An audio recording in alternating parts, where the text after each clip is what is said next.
หลังจากที่ผมได้โอนเงิน XLM นะครับจาก Bitcup มา Binance นี่บอกว่าโอนมา Binance เรียบร้อยแล้วนะครับมันก็จะมีลองดูตรงนี้นะเข้าที่ Wallet แล้วก็ไปที่ Spot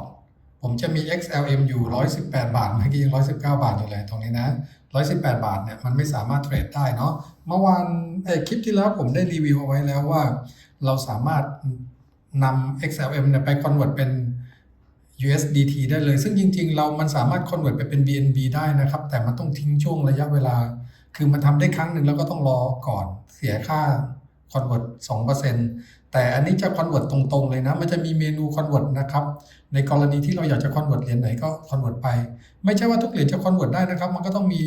มีมูลค่าพอประมาณถึงจะ convert ได้แต่ไม่ถึง10 เหรียญก็สามารถ convert ได้นะครับอย่าง XLM เนี่ยมันแค่5 เหรียญก็สามารถเทรดได้แต่ต่ำกว่า5 เหรียญก็ไป convert เอาเหรียญอื่นก็สามารถ convert ได้นะครับมาดูวิธีการ convert กันนะครับขั้นแรกเลยเข้าที่ Home นะครับแล้วก็เข้าที่ More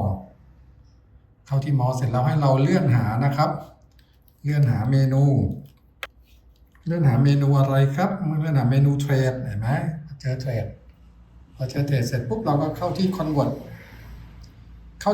เสร็จแล้วเห็นไหมครับมันก็จะเอาค่าที่มันมีมากมาให้เราก่อนเนี่ยเรากด max ไป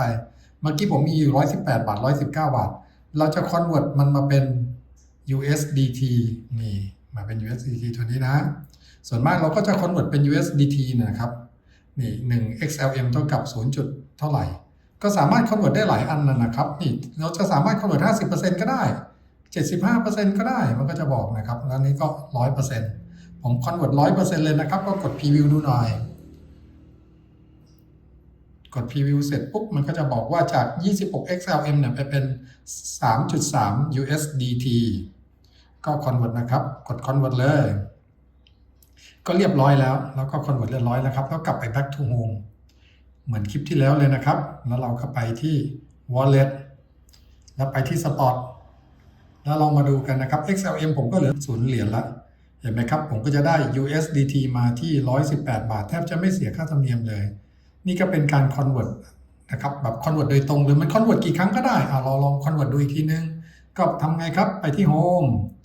ไปที่ home เสร็จแล้วนะครับแล้วเราก็เลือก more เรามาดูเมนูกัน more แล้วเราก็มองหาคำว่า trade เสร็จแล้วก็เลือก convert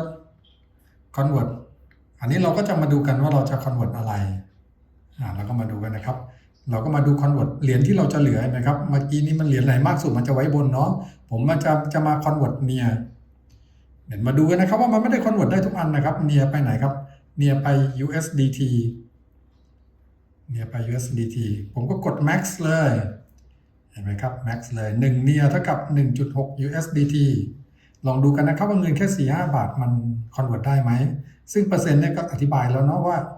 จะ convert 50% 75% 100% ผม convert 100% กด preview มันยอมหรือเปล่าเดี๋ยวลองดูนะครับไม่มีค่าธรรมเนียมนะ no fee ไหมครับก็กดเลยกด convert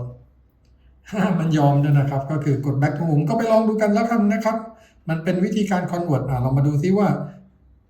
ของผมมันก็หายไปแล้วมันก็จะกลายมาเป็น USDT แล้วเห็นไหมครับเราก็เอา USDT นะโอนไปฟิวเจอร์ transfer ไปฟิวเจอร์แล้วก็ไปเทรดได้อันนี้ก็เป็นวิธีการ convert เหรียญที่มีอยู่น้อยๆนะครับให้มาเป็น USDT นะครับก็ขอจบการรีวิวแต่เพียงเท่านี้ครับสวัสดีครับ